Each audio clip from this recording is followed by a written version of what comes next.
Thank you very much. So, yeah, I guess we all know this textbook picture illustrating that there's a lot of membranes inside of biological cells. Yet, on the other hand, in this room, we are all aware that there's also a lot of condensates inside of cells. So, potentially, these two things come in contact all the time. And the question is, what's actually happening if a droplet comes in touch with a lipid bilayer membrane? Indeed, it has been found that droplet membrane interactions are involved in key biological processes, some of which are listed here. But mechanically, it's not so clear what's actually happening in these cases. From the macro scale, we know that droplets have the ability to largely deform thin elastic sheets, like a membrane, for example. So this is actually called elastocapillary origami, and it's a kind of origami where droplets are used to deform thin sheets. And also in biological systems, it has been found that droplets here in red, they can wet membranes and they can largely deform them, rearrange them. They can maybe have the ability to penetrate them, and they definitely interact with each other, mediated by the membrane. So, but to study these processes, in particular at the small length scales where experiments are challenging, and also to see the dynamics of these processes, we would need a numerical model. So I'm a mathematician working on numerical models for moving interface problems, and from my perspective, this is a challenging problem to come up with a numerical model for this.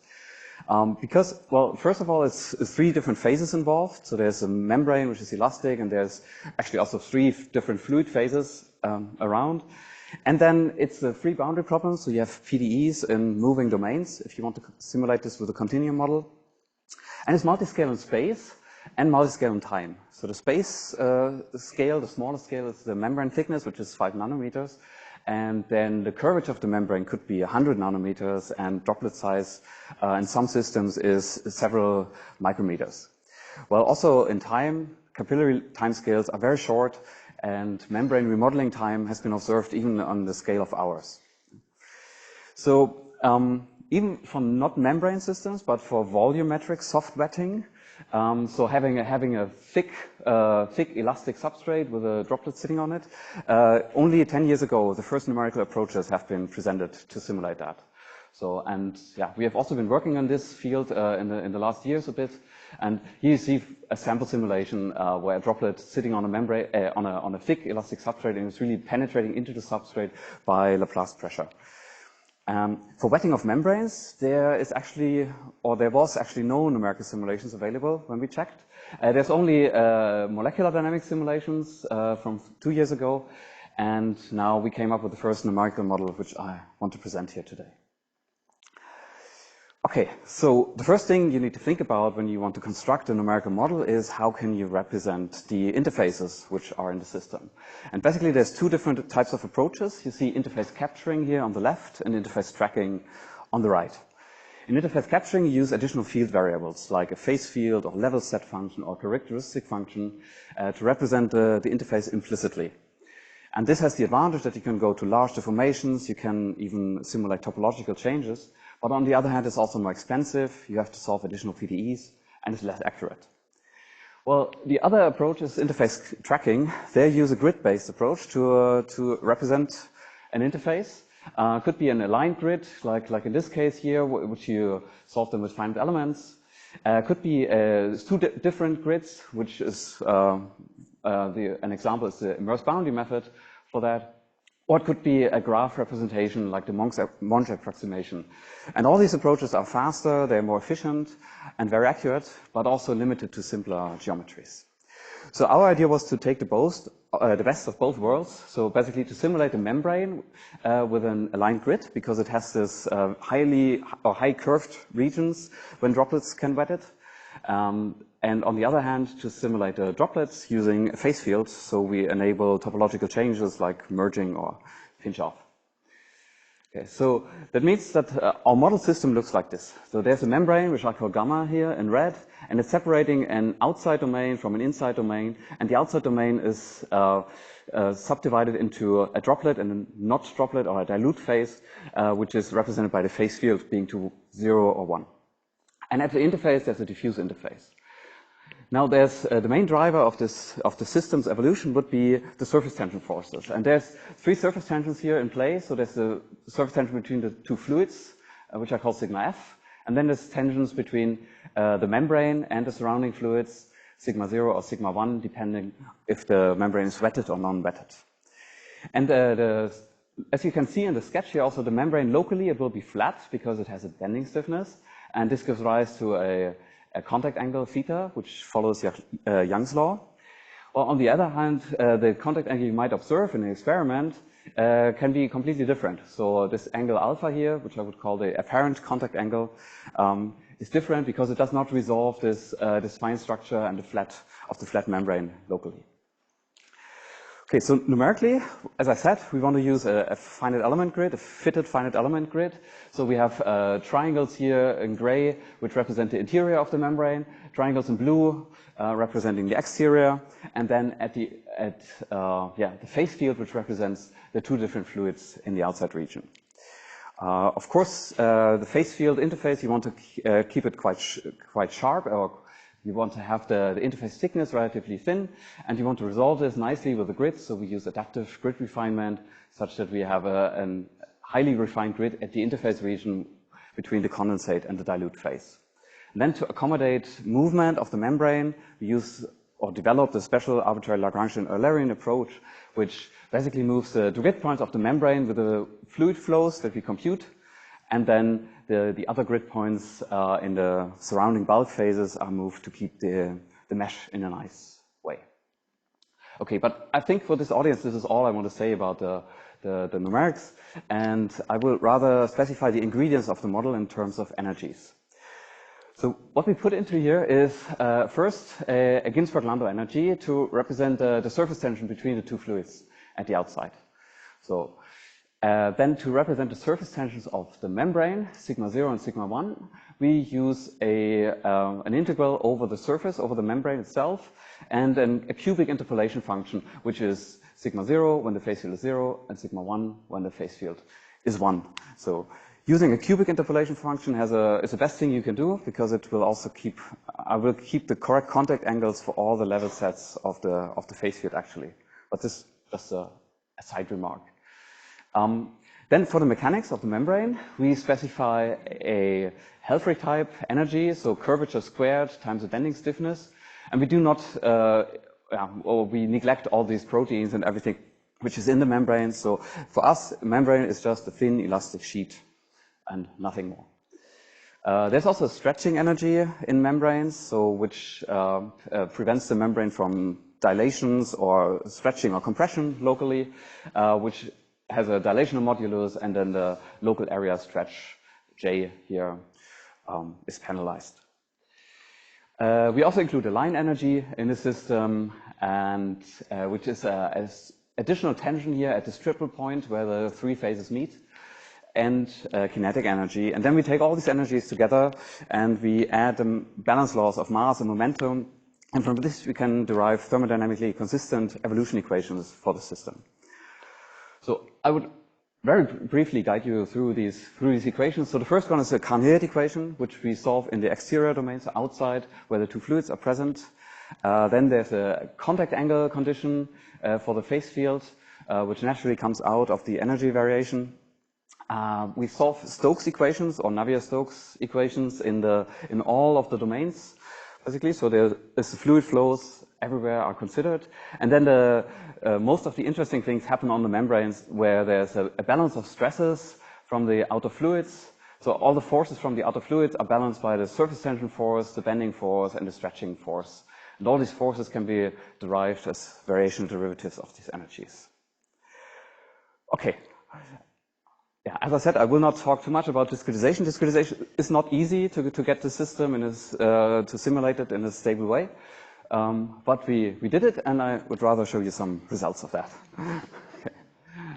So the first thing we did was we took a vesicle and we put a droplet next to it. And then we let the system run. Actually, here in this simulation, there's even a penetration, or it's possible that fluid penetrates the membrane. So otherwise, the vesicle with a very high stretching modulus would not be able to really stretch a lot or to move a lot.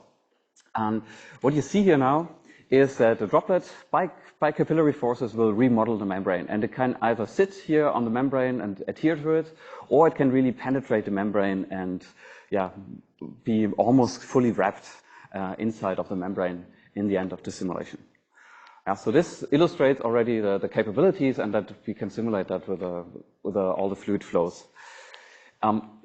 Then, of course, we wanted to validate the system on numerical results. So we teamed up with Christoph Weber and Susanne Liese, who had developed earlier already shape equations for stationary states of the system. So now we consider just a flat membrane and a droplet sitting on top of it, and 6 different ratios of surface tensions. And the analytical solutions of shape equations of the stationary state are here shown in color, while our numerical solutions are shown by the dashed lines. And I think you can appreciate, if you look, for example, here, that numerical solutions and analytical solutions agree almost perfectly. So even in regions of high curvature, we have a very good agreement for a range of contact angle conditions and droplet conformations. So this is nice and validates that the numerical method does a good job. Then we met with Roland Knorr, who does experiments for such systems, and he showed us an interesting system on a condensate called free-1, wetting GOV. And apparently in the system, the condensates, they form outside of the GOV, but then at the later points in time, they are found inside of the GOV, apparently surrounded by a little bit of membrane. So we simulated that, and we had to fine-tune some parameters to do that. But in the end, we took parameters very close to the experimental system, or what we think that parameters in the experimental system are. And we can also see that, surface tension basically is strong enough to really bring or create a small narrow neck here in the system. To explore this further, we teamed up also with Jamie Agudo-Cornalejo and developed some analytical solutions for a simplified scenario, assuming that we have already a nicely defined neck, and we assume that the shapes of the vesicle, of the outer vesicle, and also of the small droplet are spherical. And in this case, we can then vary the energy, which we specified earlier, with respect to changes in the neck radius, and evaluate that for small neck radii. And varying this energy gives us a force, and it gives us the constriction force. And if this force is larger 0, then it means the neck wants to close, and if the force is smaller 0, that means the neck wants to open up. We find essentially that this force here depends on the bending modulus of the wet region and the curvature of the wet region, and the bending modulus and curvature of the dry region, and also of the line tension. So essentially, line tension seems to be very important for very small neck radii, and the surface tensions, actually, they are not sufficient to create necks of 0 size, so really to realize the pinch off. Then by definition, if this force is smaller 0, the neck will open, larger 0, the neck will close, and for a threshold of 25 piconewton, which we found in literature, we define that fission can occur. So from this, we can create phase diagrams of these 3 different states of open necks, closed necks, and membrane fission. And we find now that essentially for various droplet diameters and diameters of the surrounding vesicles, for realistic parameters, membrane scission can really occur if line tension is included at reasonable parameter ranges.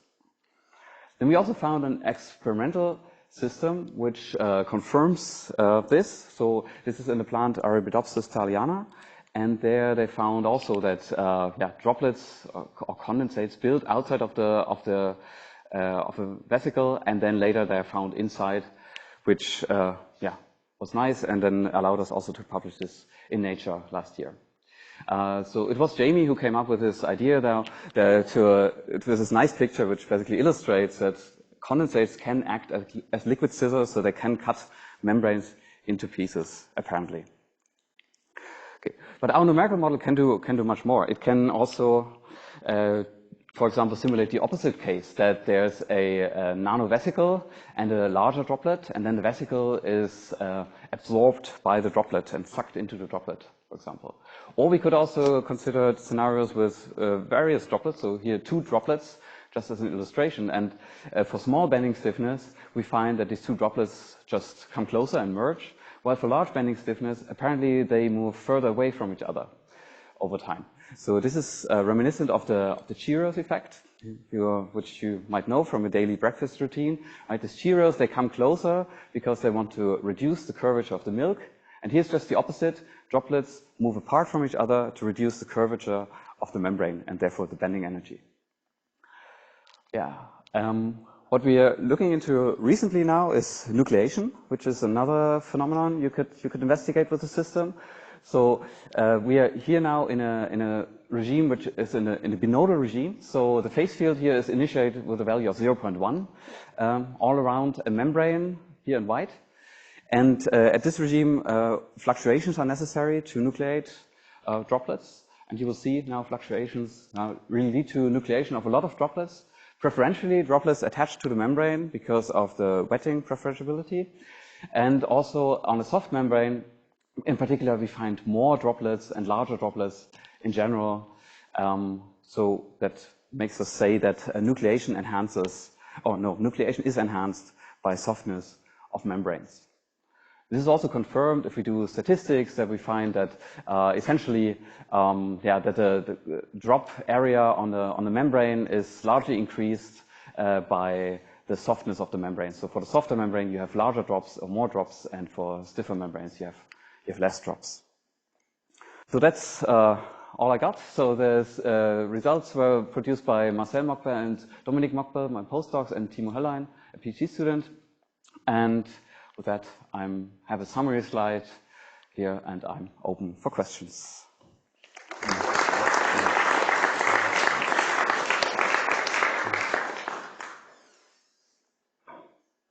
Questions? This is really fascinating. But you have modeled the both the dilute and dense phases as viscous.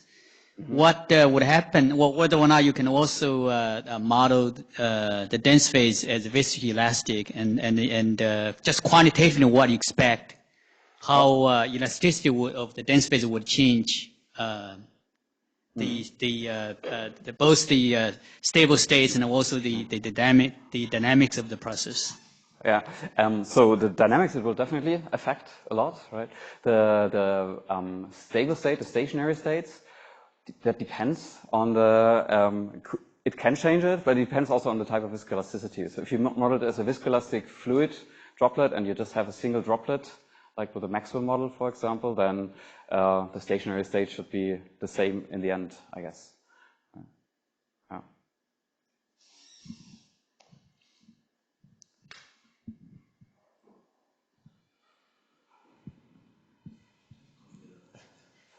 Yeah, thank you very much for this very nice talk. So if I'm not mistaken, these calculations are two-dimensional, no? The finite element calculations. Some are three-dimensional axisymmetric, some are two-dimensional, but we don't have the full 3D model running yet.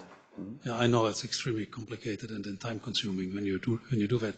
So, but the question is, how far does it carry you when you look at the situation you have here in the lower part in the middle, when you have many body, so to speak, effects which might play a role, but these little droplets might wander around each other. How far does your current way of doing it carry you? Yeah, that's a good question. There's definitely many things which are not realistically modeled in a two-dimensional model. Yeah. Also, I would even worry more about the pinch-off in this case, because here you have the curvature is completely different if you, in such a process when you have the topological transition, right? Because here you have a very large curvature before pinch-off. While in a 3D model, this would be balanced by the curvature in the other direction. So the mean curvature might be 0 if you form a neck, right? So, yeah, so there's definitely many things where a 3D model would be appropriate. And we're currently working on this. We have it, well, basically implemented, but it's very slow. So, yeah, so what we are doing now is parallelization to make that faster. I think there was a question first at the front, and I'll come to you. Yeah, Yeah. Thank you for the great talk. I was interested in the line tension in pinch-off. What's the physical origin of this line tension? Can you elaborate a little bit?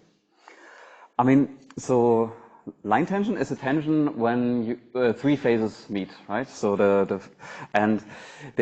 in this case, when the three phases meet here at this point, there is definitely some energetic contribution because there's three different molecules which meet, and so maybe they like to meet in this conformation, or maybe they don't like it. So line tension can be even positive or negative, also.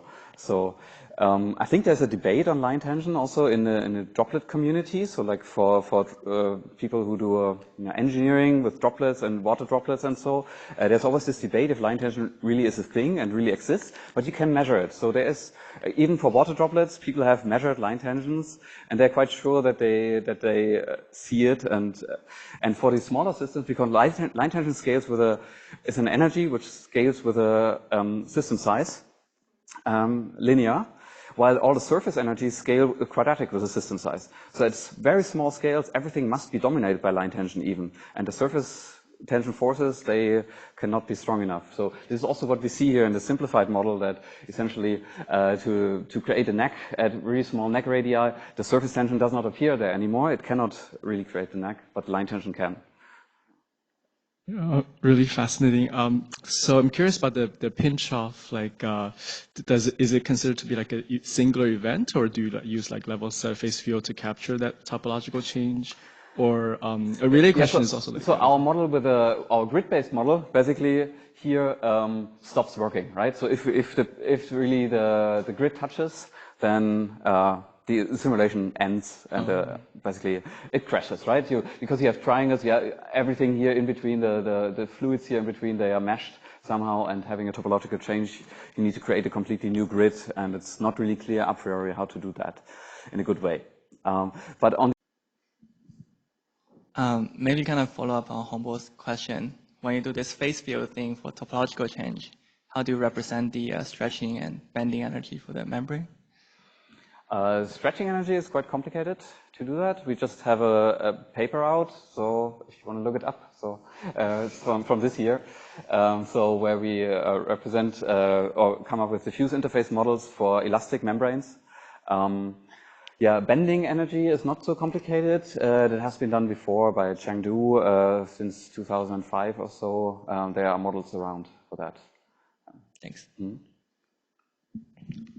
More questions?